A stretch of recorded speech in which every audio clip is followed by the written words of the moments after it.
네, 지금 들으신 대로요. 테라, 루나, 코인 사태. 전 세계적으로 피해 금액만 보면 약 50조 원대에 이르고 있습니다. 아직 대책은 없는 상황입니다. 네, 테라 사태를 비롯해서 그 밖에 다양한 사건, 사고 소식 김성수 변호사와 함께 짚어보겠습니다. 어서 오세요. 안녕하세요. 안녕하세요. 자, 권도영 대표요.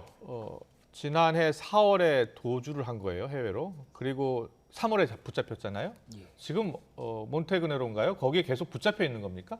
예, 일단 좀 시간 순서대로 설명을 예, 드리겠습니다. 일단 권대용 대표가 테라폼 랩스라는 이제 회사를 2018년에 설립을 해요. 그리고 2019년에 이 테라폼 랩스에서 루나 테라라는 코인을 발행을 합니다. 네. 그래서 이제 코인이 발행이 됐는데 굉장히 인기가 있었어요. 그래서 한때는 50조 원까지 이 총액이 되는 그런 상황에 이르게 되는데 이게 2022년 4월에 이 권도영 대표가 갑작스럽게 싱가포르로 출국을 합니다. 네. 그리고 한 달여 지난 5월경에 갑자기 이 50조에 달했던 이 테라루나가 거의 가치가 없게 되면서 50조 원이 증발을 하는 그런 사태가 발생을 하고 굉장히 많은 피해자가 발생을 합니다. 그러고 나서 이제 그러면 이게 어떠한 좀 문제가 있었던 것이 아니냐 이런 의혹이 제기되는 상황에서 이 권도영 대표가 2022년 9월에 이 싱가포르에서 두바이를 거쳐서 세르비아로 또 출국했다는 소식이 나옵니다. 그리고 이제 세르비아 측에 그래서 이제 국내 이 수사기관에서 이 적색 수배라든지 이런 부분들을 통해서 범죄인 인도 요청을 하고 있는 상황이었는데 2023년 3월 말씀 주셨던 것처럼 그 세르비아 바로 옆에 있는 몬테네그로라는 나라에서 출국을 하려다가 체포가 됐다는 그런 소식이었고 그런데 알고 보니까 지난해 5월 전후에 100억 원이 넘는 이 돈을 김앤장 법률사무소 쪽으로 흘러 들어간 정황이 포착이 됐어요. 이게 어떤 비용이라고 보시는 거예요? 예, 일단 어제 지금 이제 이게 좀 알려지면서 굉장히 이슈가 되고 있는데 2022년 5월에 지금 테라루나 폭락 사태가 있었다고 말씀드렸지 않습니까? 그리고 권도영 대표는 그 한 달 정도 전에 출국을 했고요. 그런데 그 즈음에 해서 김앤장 법률사무소에 법률 비용으로 약 100억 원 이상 정도가 송금이 된 정황이 지금 포착이 된 거죠. 그렇다 보니까는 일단 수사 당국에서는 이 100억 원 이상을 송금한 이유가 무엇인지에 대해서 이게 만약에 자문료라고 한다면 어떤 자문을 한 것인지 아니면 사건을 처리하는 비용이었다고 한다면 어떤 사건을 처리한 것인지 그리고 이 금액이 나간 것이 뭐 언제부터 언제까지의 그 업무에 대한 대가인지 이런 부분을 조금 보고 있다 이렇게 말씀드릴 수 있을 것 같습니다. 네, 근데 김앤장 측에서는 지금 적법하게 자문료를 받은 것이다 이렇게 주장을 하고 있는데 이게 통상적인 자문료로 치기에는 너무 많은 액수 아닌가요? 예, 이게 보통의 변호사 사무실이라고 한다면 굉장히 많은 금액이라고 할 수가 있는데 김앤장 같은 경우에는 저도 이제 주변에 얘기를 들어보면 굉장히 금액이 많이 나올 때가 있습니다. 사건 하나에 뭐 10억씩 받는 경우도 있어요.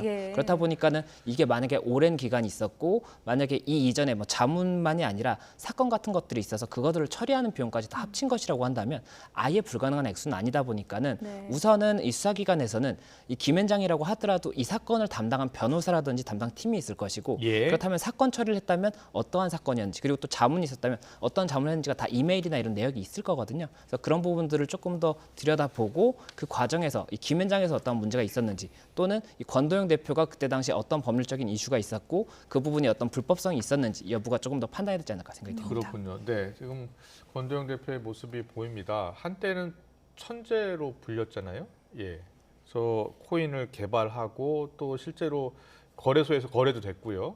그런데 이 권 대표 재산이 약 1조 원이 넘는다는 사람도 있고 그런데 검찰이 지금 재산 71억 원을 동결한다고 하더라고요. 동결 조치에 들어갔다고 하더라고요. 재산이 더 많지 않습니까? 예, 이게 그 몰수 추징 보전이라고 해서 형사적으로 이제 좀 불법적인 일을 해서 어떠한 이익을 얻은 사람에 대해서는 그 형벌의 목적으로 이것을 이제 국고에 환수하는 그런 개념이 있습니다. 이게 몰수 추징이라는 건데 이게 재판을 하는 중에라도 이 재산들을 없앨 수가 있잖아요. 그래서 그걸 방지하기 위해서 몰수 추징 보전이라는 거랍니다. 지금 검찰에서 진행을 하고 있다는 것은 몰수 추징 보전을 이제 국내에 한 71억 원 정도 재산이 있는 것으로 파악이 돼서 진행을 하고 있다라는 소식이고 그리고 추가적인 재산이 있다라고 한다면 몰수 추징 보전을 할 수가 있을 것인데 지금 확인된 것만 이 정도 되나 보죠? 예, 맞습니다. 그리고 지금 현재 확인이 되고 있는 부분이 스위스 계좌에 지금 뭐 돈이 있다는 얘기가 있고 또 아니면 코인으로 가지고 있다는 얘기가 있는데 코인 같은 경우에 추적이 어렵거든요. 그렇군요. 예, 그렇다 보니까 그런 부분들을 수사기관에서 파악을 하고 있고 또 문제가 뭐냐면 이게 만약에 해외에 있는 이런 계좌라든지 해외에 있는 코인 같은 경우에는 국내법으로 몰수 추징 보전이 당연히 안 될 거기 때문에 이 부분 관련해서도 그럼 어떤 조치를 취할 수 있는지가 검토가 돼야 되는 데다가 마지막으로 가장 중요한 부분이 부분이 보전은 가능하다고 하더라도 예. 이 몰수나 추징이 실제로 이제 이게 선고가 되려면 유죄 판결이랑 같이 선고가 돼야 됩니다. 그래야 되는군요. 예, 근데 지금 현재 이게 국내에서 재판이 가능한지도 조금 의문이 있는 데다가 국내에서 재판이 가능하다 하더라도 유죄 선고가 가능한지도 법리적인 조금 쟁점이 있거든요. 그렇군요. 예, 그렇다 보니까 굉장히 좀 갈 길이 먼 상황이다 이렇게 예. 말씀드릴 수 있을 것 같습니다. 알겠습니다. 김앤장 변호사들이 몬테네그로에 갔다라는 또 그 소식이 들어왔는데 혹시 주변에서 들으신 얘기가 있으십니까? 왜 갔는지? 저도 어제 뉴스로 처음 접해서 네. 뭐 주변에서 다른 이야기를 듣지는 못했습니다. 다만 김앤장 지금 변호사분들이 만약에 갔다라고 한다면 아무래도 몬테네그로의 지금 가장 핵심적인 이제 사건이 아무래도 이 사건이지 않습니까? 네. 그래서 이 사건 관련해서 출국했을 가능성이 높을 것으로 보이고 예. 들리는 이야기로는 이 권도영 대표가 지금 국내에 송환돼서 사건이 진행될 가능성도 있지만 미국으로 갈 가능성도 있어요. 그렇다 아. 보니까는 이게 어느 쪽으로 갈지에 대해서 권도영 대표가 좀 상의를 하기 위해서 간 것일 수도 있지만 예. 또 이때 당시에 체포 과정에서 권도영 대표 혼자가 아니라 그 같이 있던 한모 씨가 있습니다. 네. 이 한모 씨 같은 경우에는 지금 미국에서는 인도 요청을 하지 않았기 때문에 국내로 송환될 가능성이 굉장히 높거든요. 그래서 이 한모 씨를 김앤장 일단 변호사들이 상담을 하기 위해서 넘어간 것이다. 이런 이야기도 있어서 이 부분 관련해서도 수사기관에서는 어떠한 목적으로 갔는지 이런 부분을 확인하고 있다 생각됩니다. 미국도 송환 요청을 하고 있고 우리나라도 마찬가지입니다. 어디로 갈 것 같습니까?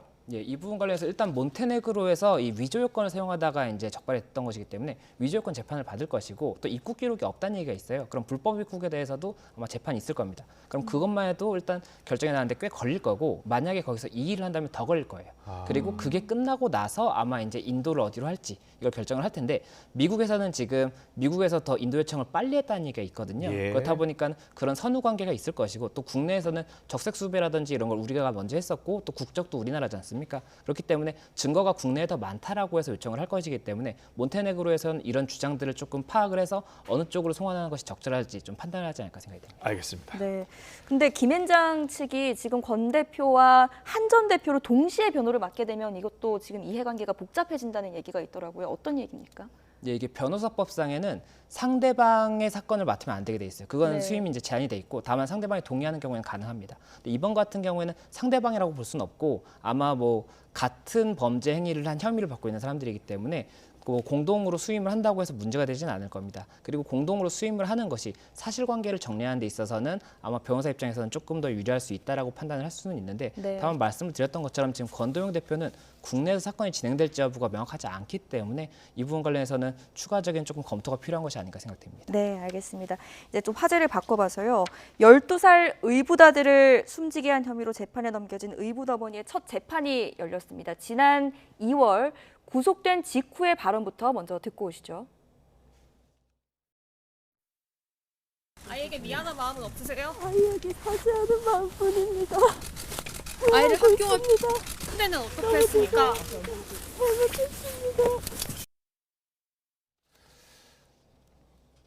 네, 너무 안타까운 사건입니다. 이 첫 번째 재판이 있었고요. 12살 아들을 살해한 혐의입니다. 맞죠? 예. 그런데 지금 살해 의도는 없었다 이렇게 주장을 하고 있다고요? 예, 맞습니다. 이 지금 어머니와 아버지 두 사람 다 지금 구속 상태에서 재판에 넘겨진 겁니다. 네. 그리고 지금 어머니 같은 경우에는 이 아동학대 살인 혐의를 받고 있는데 예. 이제 계속해서 죄송하다라는 이야기를 했었는데 어제 첫 재판에서는 아동학대 살인이 아니라 치사였다. 그러니까는 고의로 살인한 것은 아니고 예. 학대를 하다 보니 사망에 이르렀다라고 주장을 하는 것인데 네. 이게 법정형 자체가 살인 같은 경우에는 사형 무기 7년 이상인데 네. 아동학대 치사로 가게 되면 무기 5년 이상이거든요. 그렇다 보니까는 그런 좀 법리 판단에 의해서 주장을 하는 것인지 예. 아니면 뭐 실제 사실관계가 조금 다른 부분이 있어서인지를 좀 봐야 될 것으로 보이고 예. 일단은 홈캠이 당시에 집에 있었는데 살인의 의도였다라고 한다면 홈캠을 설치하지 않았을 것이다라고 주장을 하고 있어서 아. 이 네. 부분 관련해서는 법정에서 좀 검토가 필요하지 않을까 생각이 됩니다. 그런데 검찰은 지금 여전히 학대로 인한 살해다 이렇게 주장을 하고 있는 거잖아요. 근거가 있습니까? 예, 일단 검찰에서는 이 학대를 하면서 이 아이가 굉장히 체중이 많이 빠졌습니다. 네. 그래서 굉장히 건강 상태가 나빠지는 게 보였기 때문에 이게 미필적 고의라고 해서 그 예상을 할 수 있었다라고 하면 살인죄가 될 수가 있거든요. 그래서 검찰에서 아무래도 미필적 고의로 인해서라도 살인으로 볼 수 있다라고 주장을 하는 것으로 보입니다. 계모는 아동학대 살해 혐의고 친부는 상습 아동학대 혐의죠. 맞습니다. 친부는 대부분의 혐의를 인정한다고요? 예, 맞습니다. 지금 친부는 15회 정도의 상습 아동 학대 혐의를 받고 있는데요. 네. 그 부분 관련해서는 혐의를 인정하지만 다만 예. 어제 재판에서는 이 아동 학대를 어머니가 하는 거에 대해서 방임을 한 그 부분에 대해서는 조금 법리적인 의문이 있다라고 주장을 하고 있어서 그 부분 관련해서도 재판이 이루어지지 않을까 생각이 됩니다. 네, 안타까운 게 지금 학대로 숨지는 아동이 한 해에 평균 38명이요? 맞습니다. 예. 지금 보건복지부에서 2017년부터 2021년까지 이 아동학대 사망에 대한 통계를 냈는데 평균 38명이 사망하는 것으로 나타났습니다. 그리고 이 중에서도 65% 정도가 영유아라고 이제 확인이 되다 보니까는 예. 그 부분 관련해서 어떠한 이유가 있는지를 조금 검토를 하고 있고 네. 아무래도 이게 외부 노출이 적기 때문에 이런 사태가 발생하는 것이 아니냐라는 이야기도 나오고 있기 때문에 정부에서도 이와 관련한 정책을 지금 최근 발표한 상황입니다. 학대 행위자가 친부모가 68.5%나 돼요? 예, 맞습니다. 이 그 아동학대 자체가 친부모가 가장 가깝지 않습니까? 그렇군요. 그렇다 보니까는 그렇게 통계가 나오는 것 같습니다. 예. 네, 알겠습니다. 자, 마지막 주제는 서울 강남 납치 살해 사건입니다. 이번 사건으로 지금 검찰에 넘겨진 피해자가 7명입니다. 워낙 사안이 복잡해서요. 개요부터 좀 짚어주시죠. 예, 지금 현재 그 시간 순서대로 좀 설명을 드리자면 이 납치를 하는 영상이 이제 공개가 됐었고 예, 그다음에 예, 사망을 그랬죠. 했지 않습니까? 그리고 나서 이제 계속해서 사실관계가 밝혀졌는데 강남 한복판에서 이뤄진 사건에서 충격이었죠? 예, 맞습니다. 그래서 현재 지금 이제 나오는 것이 저기 화면에 나오는 것처럼 이제 당시에 차에 태우는 사람이 2명입니다. 저 황대한과 연지호고요. 네. 그 황대한과 연지호가 이제 체포가 됩니다. 체포가 된 다음에 누가 시켰느냐라고 그러니까 누군가 시킨 사람이 있다라고 이야기를 해서 확인을 해보니까 이경우가 나온 겁니다. 그래서 이경우를 또 조사를 하는 과정에서 수사기관에서 이경우에게도 또 이거를 공모를 했던 사람이 있는 것 같다라는 이야기가 나왔고 그 공모를 한 사람이 지금 저 위에 있는 부부거든요. 예, 이게 유상원, 황은희 부부인데 이 사람들이 또 이제 나온 겁니다. 네. 그리고 그 과정에서 사실관계를 파악하는 과정에서 지금 오른쪽에 보면은 피해자 이제 또 피해자가 있고 이제 하단에 보면은 이 A 씨라고 해서 이 여성 피해 여성을 이렇게 조금 따라다니다가 중간에 포기한 사람이 있어요. 그래서 이 부분에 대해서도 확인이 이루어지고 있고 또 이 경우의 부인 같은 경우에도 지금 마취제를 절도해서 제공했다는 그런 혐의가 있기 때문에 그 부분 관련해서까지 좀 사실관계를 파악하고 있다 이렇게 말씀드릴 수 있을 것 같습니다. 네.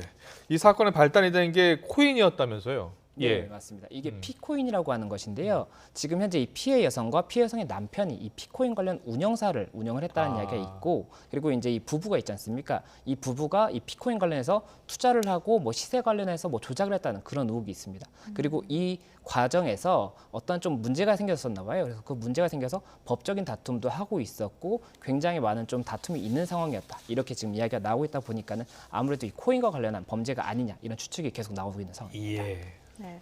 자, 피해자의 사인도 나왔는데 마취제 중독으로 나왔어요.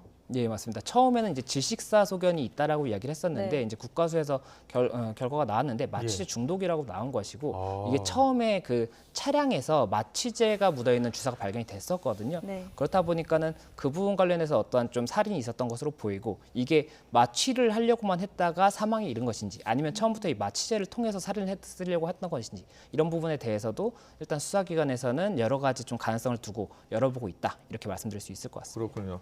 자, 그리고 배우로 지목되었던 유상원, 황은희 이 부부 적극 범행에 가담한 공범으로 지금 결론이 내려진 겁니다. 정작 본인은 억울하다는 주장인데 화면 잠깐 보고 오겠습니다. 이경우 씨가 범행 먼저 제안한 거 맞습니까? 억울합니다. 이경우에게 7천만 원 건넨 거 맞습니까? 억울합니다.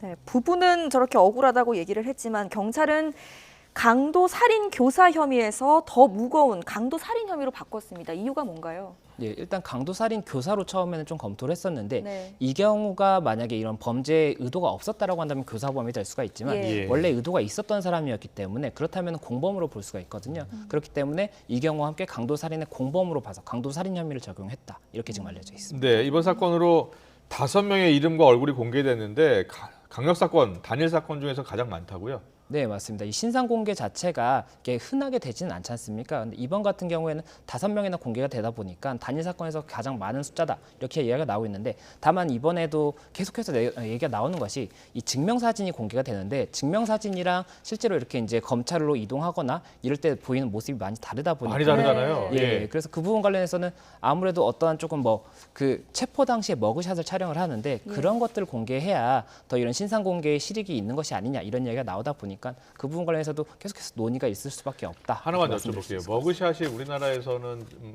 활성화 안 됐잖아요. 안 찍잖아요.